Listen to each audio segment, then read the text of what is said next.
drop, drop, drop, drop, drop, drop. All right, so how you doing today, man? I'm doing pretty good today. All right, what's your name, brother? Just your first name? Charles. All right, Charles, nice to meet you. So we're out here downtown Atlanta.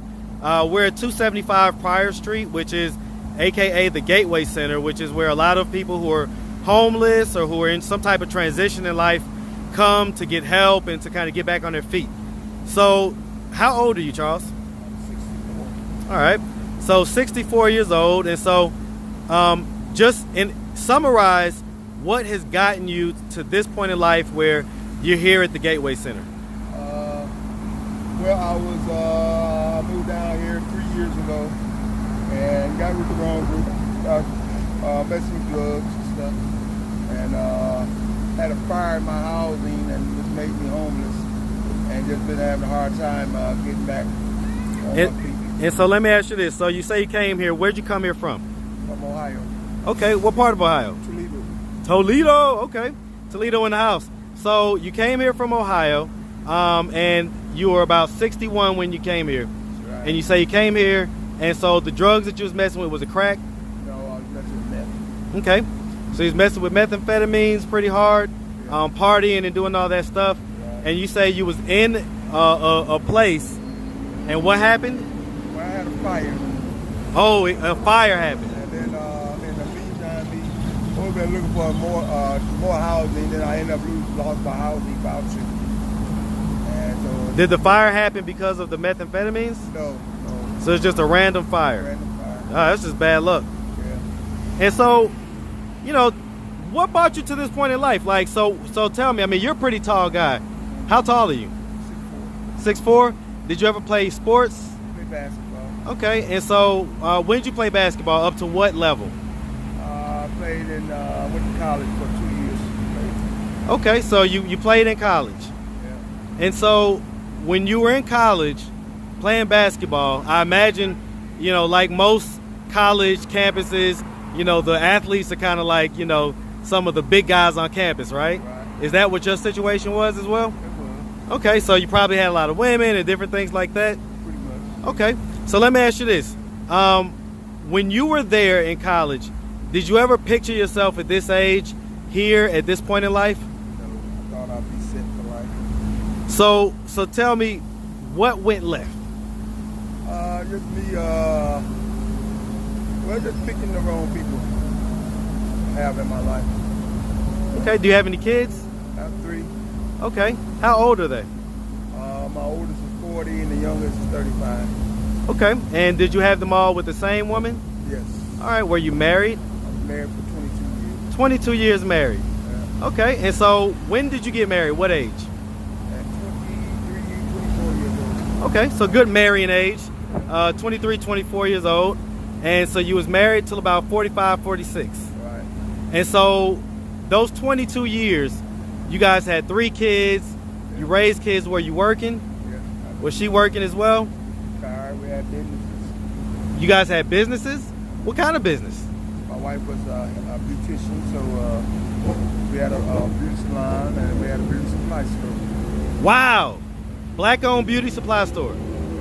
See, now, as much as I talk about how we need to have black-owned beauty supply stores, here you are having that 20-something, 30-something years ago. And this was in Ohio? Wow. And so, oh man, I ain't worried about that, B. And so tell me what happened, you know, why did you guys get divorced? Out in the streets moving around. So you was kind of out in the streets doing your thing, philandering, and Yeah. do you feel like you got married too young? You just feel like you just never kind of got that party guy out of you? I had it all of me, but I Just still, every now and just then still dibble dabble. dibble dabble, yeah. And so did she divorce you because of that? Yeah, pretty much. Was it after years of it, or was it just 1 or 2 incidents? 1 or 2 instances. Wow. She divorced you just for 1 or 2 incidents, and you guys had 3 kids? Yeah, Were they bad incidents? bad. Well, tell me about them. Well, I don't even feel. I mean, the people want to know, like, what type of stuff would cause you to get divorced after 22 years? I had an incident with a man. Okay, okay. So did she catch you in the act, or she just heard about it, or Found out about it. how did she find out? Well, it was rumors all over. She just, Wow. So did the other guy tell? Is that what was going on? yeah, a lot of it, yeah. And so was he openly gay and you were down low? Yeah. Okay, wow, wow. And so let me ask you this. So after the divorce, did you live as a gay man, or did you still continue to live? I lived as a gay man. Okay, okay. And so is it that lifestyle that kind of brought you here to where you're at? The kind of constantly kind of getting high and partying and okay, okay. Man, that's an interesting story, man. That's an interesting story. So let me ask you this. What is your relationship like with your kids now? I have a pretty good relationship with my kids. Okay, so how did they take the news of finding out that you were gay? Well, but they didn't really say too much about it, but So they were fine with it. They're of a they were different fine generation, with it. kind of, huh? I ain't gonna say they were fine with it, but they just didn't say too much about it. Okay, okay. And they still treat you like their dad. Right, yeah. Okay. How does your ex-wife treat you? Yeah, we got a good relationship now. Okay. Is she still a beautician? No, she retired. Okay. And does she still own a business? No, we sold business. How much did you sell it for?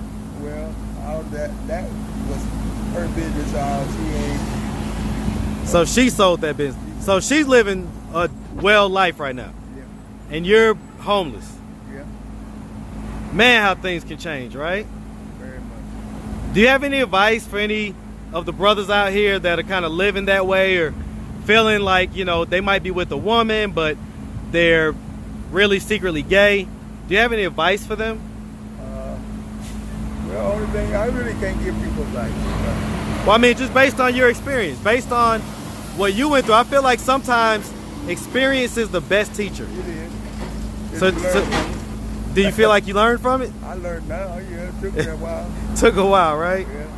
So what would you tell someone who was, you know, 30 years old or 40 years old and in that same situation? Make sure that you're ready for a complete change of lifestyle, because it's a complete change of lifestyle.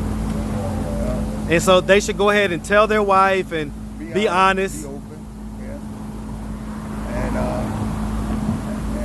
I don't know if it will be a different outcome, but you know, but at least it's Honesty put it on and the table. right, you could always respect that. Right. Let me ask you this. Were you doing this type of stuff the whole time during the marriage? No. So did this come up later in life? Yeah. These urges? So you never had these urges when you were younger? No. So what do you think was the change that made that happen?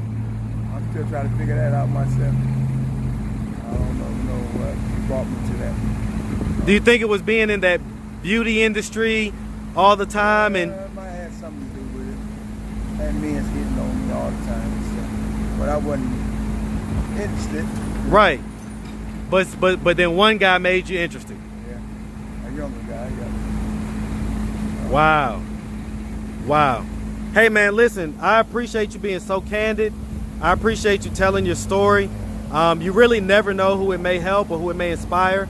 So Charles, man, thank you so much. All right. Black man, I appreciate you. All right, and have a good day, all right? Okay, thank you. All right.